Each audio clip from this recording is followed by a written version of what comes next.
Good morning, dear students. Welcome to digital platform of Dr. APJ Abdul Kalam Technical University, Lucknow. I am Dr. Tarun Gupta, Associate Professor in Department of Mechanical Engineering, GL Bajaj, Greater Noida.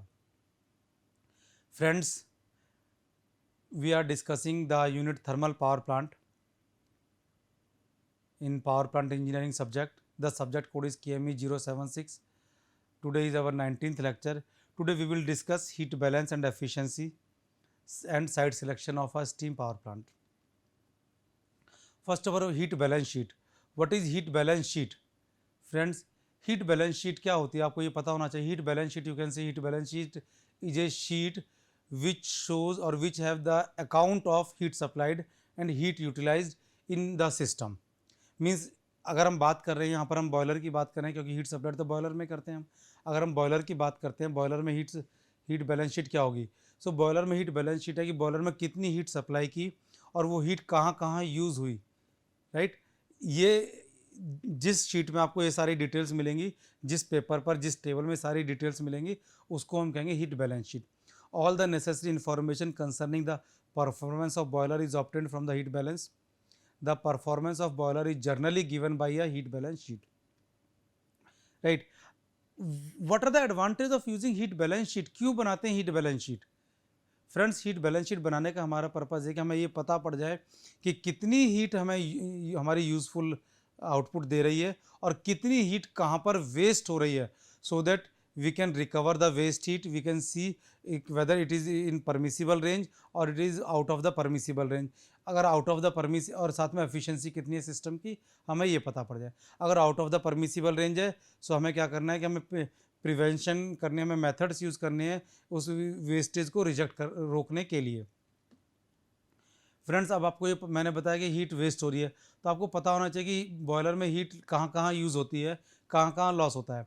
अब देखिए, अगर मैं बात करता हूँ efficiency की boiler की, सो boiler की जो एफिशिएंसी होती है, always it is heat used in the producing steam to the heat release in the furnace.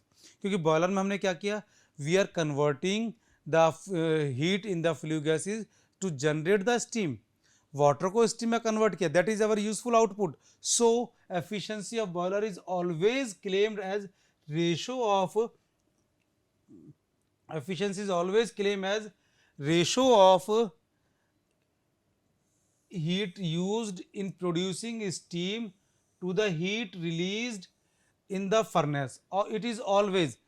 So अगर यहाँ तक हो रहा है तब तो कोई प्रॉब्लम नहीं है, बट होता क्या है कि सारी की सारी हीट जितनी हमारी फर्नेस में हीट जनरेट हो रही है, वो सारी की सारी हीट स्टीम प्रोडक्शन में यूज़ नहीं होती. सारी की सारी हीट स्टीम को प्रोड्यूस नहीं करती है, काफ़ी सारी हीट वेस्ट हो जाती है, right. So heat utilize is always less than the heat liberated in the furnace. ये लाइन भी हमने लिखी हुई है. इसका मतलब क्या है, ये जो efficiency it is always less then 1, ये तो आपने पढ़ा हुआ है, जानते अच्छी तरह से कि efficiency is always less then 1. Always less then 1 का मतलब क्या है यहाँ पर, कि सारी की सारी हीट जो रिलीज हो रही है फर्नेस में, वो सारी की सारी हीट स्टीम प्रोडक्शन में यूज नहीं हो रही है. It means heat is going to waste somewhere. So the difference of heat liberated in the furnace and heat utilized in producing steam is known as heat loss. इसी को heat loss कहते हैं. किसको heat loss कहते हैं? Heat generated in the furnace, difference in the heat generated in the furnace and heat used in producing the steam. तो दोनों का जो difference है इसको हम कहेंगे heat loss. And the loss of heat may be divided into various heads. बहुत सारी कैटेगरी में आप इसको डिवाइड कर सकते हैं, पर but as per our subject point हमने इसको कुछ कैटेगरी में डिवाइड किया है. जैसे heat loss in dry flue gases. अब फ्लू गैस आप जानते हैं जो हॉट गैसेज है, हॉट एयर है, that is known as flue gas. Hot air is responsible for production of the steam. Hot air में क्या मल्टीपास भी बना देते हैं हम बॉयलर में, जिससे कि स्टीम ज़्यादा प्रोड्यूस हो, लेकिन स्टिल वो जो हॉट एयर है वो कुछ सिस्टम जब बॉयलर के सिस्टम को छोड़ करके एटमॉस्फेयर में डिस्चार्ज करते हैं तो it is very hot, so it always carry some heat. So that is first loss. Heat loss in moisture present in the fuel. मैंने आपको पहले भी बताया था कि फ्यूल में जो मॉइस्चर उसको रिमूव करते हैं हम, बट स्टिल अगर मॉइस्चर है तो that moisture will absorb some heat. heat loss due to steam formed by combustion of hydrogen per kilogram of the fuel, right? Heat loss due to unburnt carbon in ash pit. अगर एश पिट में fuel चला जाता है unburnt, तो that is total loss. Heat loss due to incomplete combustion of carbon to carbon monoxide. हमें carbon dioxide चाहिए, लेकिन carbon dioxide कई बार नहीं बनती due to insufficiency of the air. अगर कार्बन डाइऑक्साइड नहीं बन रही है तो कार्बन मोनोऑक्साइड बनेगी, और कार्बन मोनोऑक्साइड बनेगी तो that is consider as incomplete combustion. और इनकम्प्लीट कंबस्शन का मीनिंग क्या है कि हीट का लॉस हो रहा है. और एक और, heat loss due to radiation, right. अब देखिए कि मैंने एक टेबल यहाँ पर हमने शो की हुई है कि आपको हीट बैलेंस शीट इस तरह से बनानी है. अब देखिए हीट बैलेंस शीट में heat supplied by 1 kilogram of dry fuel, ये कैसे पता पड़ेगा? आपको कैलोरीफिक वैल्यू ऑफ फ्यूल पता होती है, तो जो calorific value of the fuel है वो आप यहाँ पर लिखेंगे, और दैट इज टोटल. इसी को हमने मान लिया 100%, कि जितनी फ्यूल के अंदर हीट है मैक्सिमम उतनी ही लिबरेट कर सकता है, जनरेट कर सकता है. So heat supplied by fuel in 1 kilogram of dry fuel, that is calorific value, उसी को हमने यहाँ पर मान लिया. अब हीट कंज्यूम कहाँ कहाँ हो रही है? सबसे ज़्यादा जो हीट कंज्यूम होती है, हीट कंज्यूम और heat utilize in raising the steam. इसको मैंने लिखा हीट यूटिलाइज, ध्यान रखना, हीट लॉस नहीं लिखा. यूटिलाइज का मतलब हम चाहते हैं ये, we required it. So it is heat utilize in raising the steam. जितनी भी है इसकी परसेंटेज यहाँ पर हमने लिख दिया है, percentage, right. Then I have mention heat loss in dry flue gas. You write here कितनी हीट लॉस होगी ड्राई फ्लू गैस में. कैसे करेंगे मेजर? इनलेट एयर का टेम्परेचर मेजर कर लिया, आउटलेट एयर का टेम्परेचर मेजर कर लिया, और स्पेसिफिक हीट आपको टेम्परेचर की एयर की पता होती है, so you multiply it. Quantity of air आप देख सकते हैं कि heat loss in moisture in the fuel. Fuel में कितनी मॉइस्चर है, केमिकल से केमिस्ट्री लैब में जब टेस्ट करते हैं फ्यूल को तब पता पड़ जाता है. So accordingly you can make a calculation. Heat loss to steam by combustion of hydrogen, you can also calculate it. Heat loss due to unburnt carbon in ash pit, ये थोड़ा सा मुश्किल होता है, लेकिन ये भी ऐसा कर सकते हैं कि जब हम एश पिट में से एश को रिमूव कर रहे हैं, सो वी कैन सी कि कितना फ्यूल वहाँ पर हमें अनबर्न मिल रहा है. Heat loss due to incomplete combustion, ये भी हम देख सकते हैं कि कार्बन मोनोऑक्साइड कितनी बन रही है, कार्बन डाइऑक्साइड कितनी बन रही है. अब देखिए इन सब के बाद भी कुछ हीट लॉस हो जाती है, जो मैंने लास्ट पॉइंट बताया ना, radiation. Heat loss due to radiation, जिसको आप आसानी से मेजर नहीं कर सकते. सो हम करते क्या है कि इन सब का सम कर लीजिए, इन सब का सम किया, और जो टोटल यहाँ पर इस हमारे पास जनरेटेड थी, टोटल जो स्टीम थी, इस सभी में से हमने ये सारा माइनस कर दिया. सो ये जो माइनस करके आ गया amount, this amount is heat loss due to radiation. और जब आप इसको परसेंटेज में करेंगे तो ये 100% होगा, मतलब यहाँ का और यहाँ का दोनों अमाउंट सेम हो जाएगा. सो हमारी कोशिश क्या है? हमारी कोशिश है कि ये मैक्सिमम हो, बाकी मिनिमम हो, तभी तो एफिशिएंसी इंप्रूव होगी, राइट. तो ये वाला पार्ट जो है इट शुड बी मैक्सिमम, ध्यान रखना, ये जो पार्ट है it should be maximum.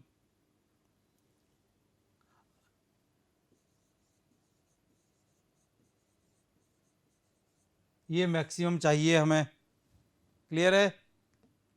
Okay.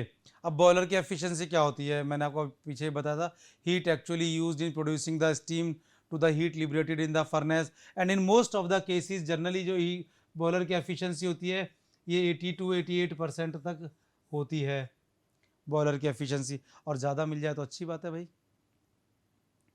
ठीक है. अब हम बात करेंगे वेरियस गाइडलाइंस की which are use for site selection of thermal power plants, right. तो अलग अलग मिनिस्ट्री ने अलग अलग गाइडलाइंस दे रखी हैं, तो उन गाइडलाइंस की हम बात करेंगे. जैसे सबसे पहली है guidelines given by the ministry of environment and forest, government of India, for location selection of thermal power plant. So यहाँ पर आप देखें सबसे पहली जो कंडीशन है कि location of thermal power plants are avoided. ध्यान रखना, अवॉइड वर्ड यूज़ किया है यहाँ पर, ठीक है. Avoid with in 25 kilometre of the outer periphery of the metropolitan cities, national park, wild life sanctuary and ecological sensitive areas like tropical forest, biosphere reserve, important lakes and coastal area rich in coral formation. तो ये पहली condition दी है ministry of environment and forest ने कि इन जगह से 25 kilometre distance होना चाहिए थर्मल पावर प्लांट का। दूसरी कंडीशन जो दी है अगर आप देखें, the site should be chosen in such a way that the chimney of the power plant. अब देखिए चिमनी यूज करी है वर्ड, चिमनी की यूज किया कि जो चिमनी होती है उसी की हाइट सबसे ज़्यादा होती है, चिमनी की पूरे पावर प्लांट में चिमनी की हाइट सबसे ज़्यादा होती है, right. So chimney of the power plant do not fall with in the approach funnel of the runway of the nearest airport. जो एयरपोर्ट है उसके अप्रोच फनल में उसकी चिमनी नहीं आनी चाहिए। ये सेकंड गाइडलाइन दी है। अब अगर थर्ड गाइडलाइन की मैं बात करता हूँ, दो site should be chosen which are at least 500 metre away from the flood plain of river system. So किसी भी रिवर सिस्टम का जो फ्लड प्लेन है उससे कम 500 मीटर का डिस्टेंस यहाँ पर होना चाहिए। इसके साथ साथ एक और दिया हुआ है कि location of the sites are avoided in the vicinity से 10 kilometre of places of archaeological, historical, cultural, religious, tourist importance and defence installation. So अगर कोई place archaeological point of view से, हिस्टोरिकल पॉइंट ऑफ व्यू से, cultural religious point of view से, tourist point of view से या defence के point of view से important है कोई प्लेस, कोई लोकेशन, सो वहाँ से कम 10 किलोमीटर का डिस्टेंस होना चाहिए। इसके साथ साथ एक और कंडीशन दी हुई है इस मिनिस्ट्री ने कि फॉरेस्ट और प्राइम एग्रीकल्चर लैंड्स जो हैं they must be avoided for setting up of thermal power house और देयर ऐश डिस्पोजेबल स्टोर और सेंटर। सो कम से कम इनसे दूर होना चाहिए, इन जमीन को यूज़ नहीं करना। ये तो बात हुई थी ministry of environment and forest की। इसके साथ साथ एक सेंट्रल इलेक्ट्रिकल अथॉरिटी है गवर्नमेंट ऑफ इंडिया की, उसने भी कुछ गाइडलाइंस दी हुई हैं थर्मल पावर प्लांट को सिलेक्ट करने के लिए, लोकेशन के लिए। So let's see discuss. जैसे सबसे पहला पॉइंट उन्होंने लिखा हुआ है, the choice of location is based on factors like availability of land, water, coal, construction material etcetera.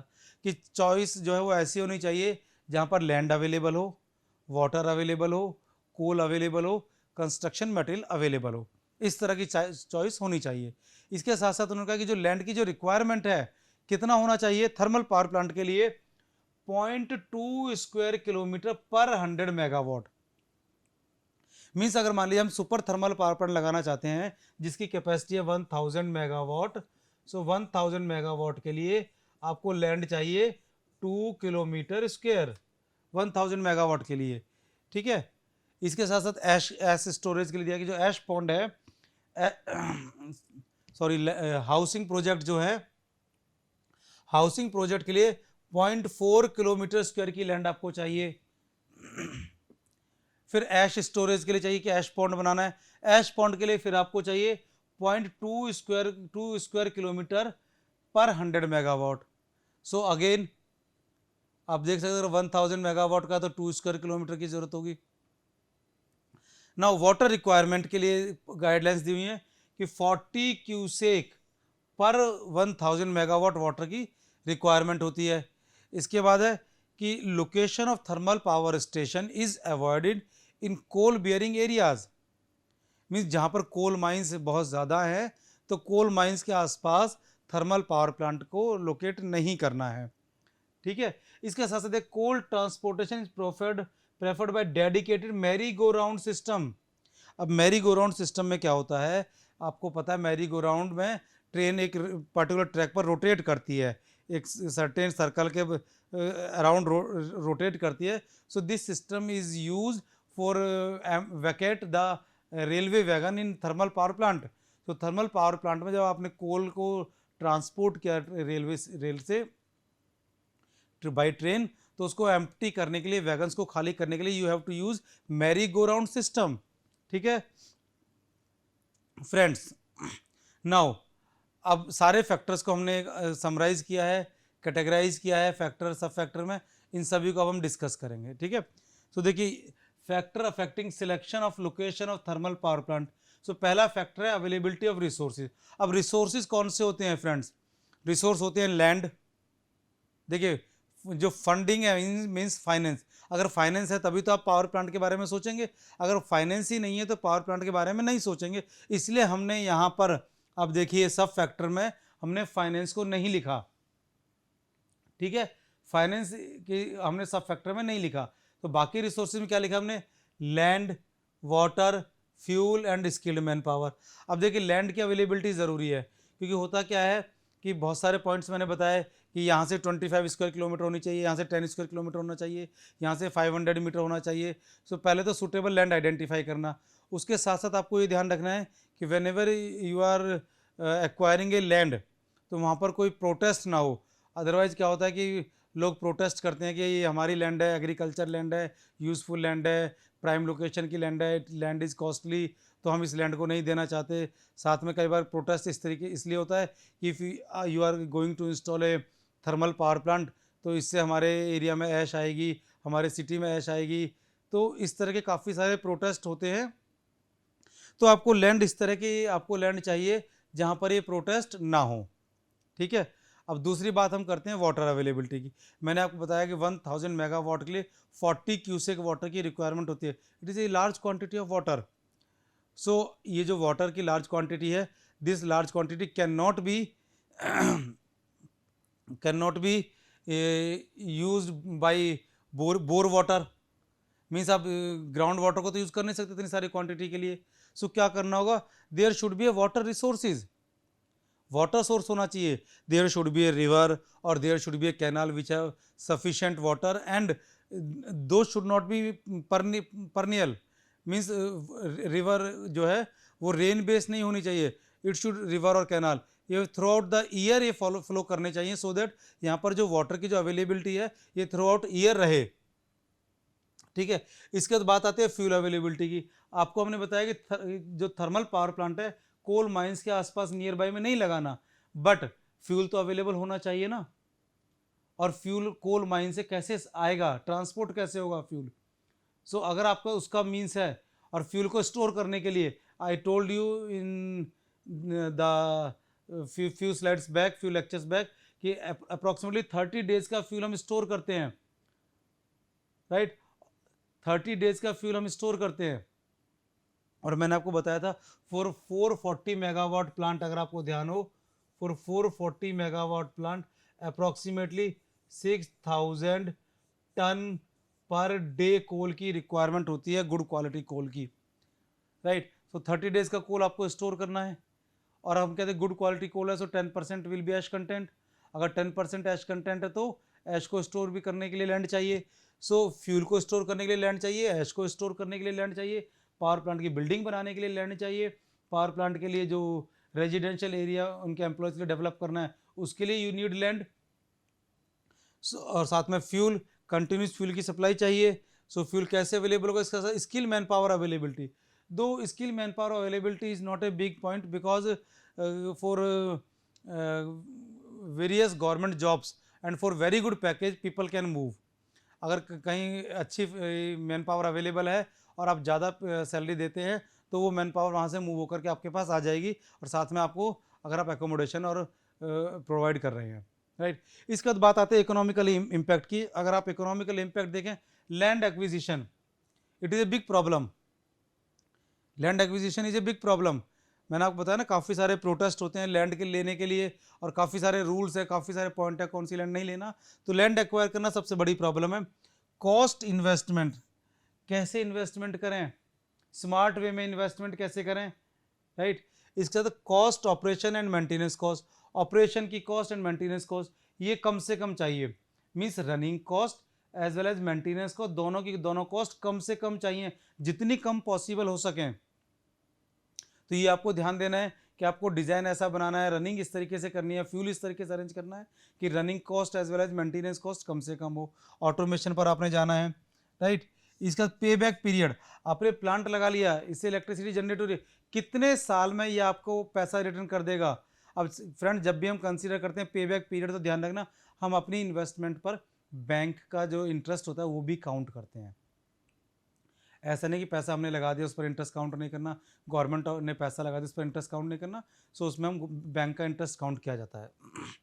Future development limitations, कि फ्यूचर में डेवलपमेंट करने के लिए जगह है, रहेगी या नहीं रहेगी। पॉसिबिलिटी ऑफ साइट एक्सपेंशन, अगर साइट को एक्सपेंड करना हो तो उसके लिए पॉसिबिलिटीज़ क्या है। तो ये पॉइंट्स आपने ध्यान देने हैं, ठीक है। इसके बाद नेक्स्ट फैक्टर्स आते हैं एनवायरनमेंट फैक्टर। अब एनवायरनमेंट फैक्टर में क्या है, degradation of local air quality, degradation of local air quality. आप पावर प्लांट लगा रहे हैं, पावर प्लांट के लगाने से वहाँ की जो एयर की क्वालिटी है वो डिग्रेड नहीं होनी चाहिए, क्योंकि अगर एयर की क्वालिटी डिग्रेड होगी तो जो वहाँ उस सिटी के सिटीज़न जो है, उस एरिया के जो सिटीज़न है, लोकेलिटी में रहने वाले जो सिटीज़न है, दे सफ़र। और अगर वो सफ़र करेंगे तो it will create some problem, right. Land use impact, dust, noise and effect on water bodies. So ये आपको ये सारे कंसिडर करने हैं, जैसे डस्ट का कि एटमॉस्फेयर में डस्ट पार्टिकल्स नहीं जाने चाहिए। So you have to use effectively dust collector system. मैंने आपको बताया था मैकेनिकल डस्ट कलेक्टर सिस्टम आप यूज़ कर सकते हैं, उसके साथ साथ ESP यानी इलेक्ट्रोस्टैटिक प्रेसिपिटेटर आप यूज़ कर सकते हैं। नॉइस, पावर प्लांट में, थर्मल पावर प्लांट में नॉइस काफ़ी ज़्यादा होती है, so you have to control the noise also, so that उस लोकल एरिया की जो नॉइस है, ओवरऑल एवरेज नॉइस बहुत ज़्यादा इंक्रीज ना हो। Effect on water bodies, every time you are taking fresh water from the water body, so और sometimes क्या होता है, हम एफिलेंट को भी वाटर बॉडी में डिस्चार्ज करते हैं। सो जो वाटर बॉडी है, वाटर बॉडी में काफ़ी सारी लाइफ होती हैं, वाटर लाइफ है, फिशरीज है, प्लांटेशन है, सो वो इफेक्ट ना करे, इसके लिए आपको ध्यान रखना है कि आपको जो एफिलेंट आप वाटर बॉडी में डिस्चार्ज कर रहे हैं उसका biological oxygen demand, chemical oxygen demand, quality of water and others आपको मेंटेन करना है, और मेंटेन करने के बाद ही वाटर बॉडी में उसको आपने डिस्चार्ज करना है। फिर फ्रेंड्स हम बात करते हैं सोशल कंसर्न की। अगर मैं बात करूं सोशल कंसर्न की, so job creation, yes job तो क्रिएट हो रही हैं, you are installing a power plant, so you are creating jobs. अब जॉब तो आपने क्रिएट की, लेकिन जो नियर बाई एरिया है, नियर बाई एरिया में भी काफ़ी सारी जॉब्स पावर प्लांट की वजह से जनरेट होती हैं। जैसे for example you will create a residential society for the employ of the power plant. अगर आप रेजिडेंशियल सोसाइटी क्रिएट करते हैं तो रेजिडेंशियल सोसाइटी के लिए जो डेली नीड्स के जो आइटम है, सामान है, वो लोकल एरिया से ही, लोकल मार्केट से ही लिए जाते हैं। पब्लिक एक्सेप्टेंस, कि पब्लिक को कोई प्रॉब्लम ना हो, पब्लिक एक्सेप्ट करे उस चीज़ को, कोई प्रोटेस्ट ना हो। Number of relocation and distance from public area. So social concern जब भी हम बात करते हैं तो हमें ये सारे पॉइंट्स को हमें ध्यान में रखना पड़ता है। इसके साथ साथ एक और इम्पॉर्टेंट पॉइंट है एक्सेसिबिलिटी, कि पावर प्लांट तक आप पहुंचेंगे कैसे। जब भी हम पावर प्लांट की कोई साइट आइडेंटिफाई करते हैं, पावर प्लांट कंस्ट्रक्शन करते हैं, सो फर्स्ट ऑफ ऑल तो हमें जो कंस्ट्रक्शन आइटम है, सिविल वर्क के लिए जो सामान की रिक्वायरमेंट है, वो सारा सामान हमें वहाँ तक पहुँचाना है, पावर प्लांट की साइट तक। So that site of the power plant must be well connected through road, rail और एयरपोर्ट। एयरपोर्ट से ना हो चलेगा, एयरपोर्ट थोड़ा डिस्टेंस पे हो, 100 किलोमीटर, 100 किलोमीटर, 200 किलोमीटर चलेगा, बट रोड और रेल नेटवर्क से कनेक्टिविटी मस्ट है, क्योंकि रोड नेटवर्क होगा तो ही कंस्ट्रक्शन का मटेरियल पहुंच सकता है, रेल नेटवर्क होगा तो फ्यूल पहुंच सकता है, राइट। सो रोड और रेल नेटवर्क कंपलसरी है, मस्ट है, मैंडेटरी है। सो एक्सेसिबिलिटी में रोड रेल नेटवर्क जरूरी है, और एयरपोर्ट एक्सेसिबिलिटी है तो it is very good. Then transmission grid accessibility. अब देखिए जहाँ भी आप थर्मल पावर प्लांट लगाएंगे, so you will generate electricity. उस इलेक्ट्रिसिटी का करेंगे क्या, सारी की सारी इलेक्ट्रिसिटी खुद तो यूज़ करेंगे नहीं, थर्मल पावर प्लांट तो 8 to 10% यूज़ करता है। सो बाकी इलेक्ट्रिसिटी कहाँ जाएगी, you have to supply it for the society.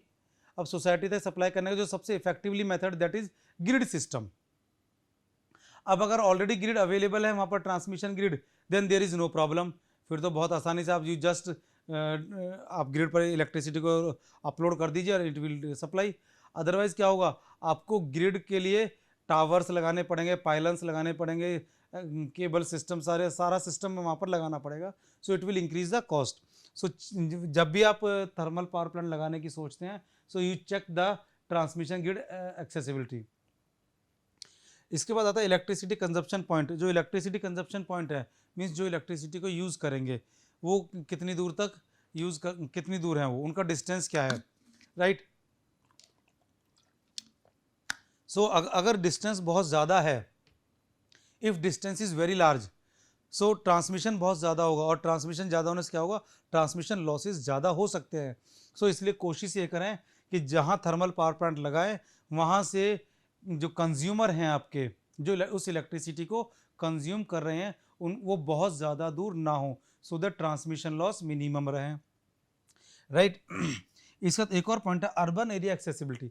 Urban area accessibility किस लिए, कि डेली नीड के बहुत सारे आइटम हैं, बहुत सारे सारे के सारे सामान थर्मल पावर प्लांट में, या जो उसकी सोसाइटी आपने डेवलप की है, रेजिडेंस सोसाइटी, वहाँ के एम्प्लॉयज़ के लिए, वो सारे के सारे सामान को बाय रेल और बाय रोड काफ़ी दूर से नहीं ला सकते हैं। सो नियर बाय में अर्बन एरिया होना चाहिए, सो दैट छोटे छोटे सामान, डेली नीड के सामान, कंज्यूमेबल आइटम हम लोग क्या करें कि अर्बन एरिया में से हम लोग ले सकें, ठीक है। सो ये सारे पॉइंट्स हैं, ये सारे पॉइंट्स आपको ध्यान में रखने हैं। इन्वेस्टमेंट तो गवर्नमेंट कर सकती है, कोई बिग प्लेयर, प्राइवेट प्लेयर कर सकता है, बैंक फाइनेंस कर सकता है, लेकिन बाकी सारे पॉइंट्स आपको ध्यान में रखने हैं। So friend, this is all about thermal power plants. So thermal power plant की यूनिट यहाँ पर फिनिश होती है। From the very next lecture we will start next unit. अगर किसी को कोई डाउट है, कुछ पूछना है, तो आप हमें सेंड कर सकते हैं। So thank you for listening, thank you very much.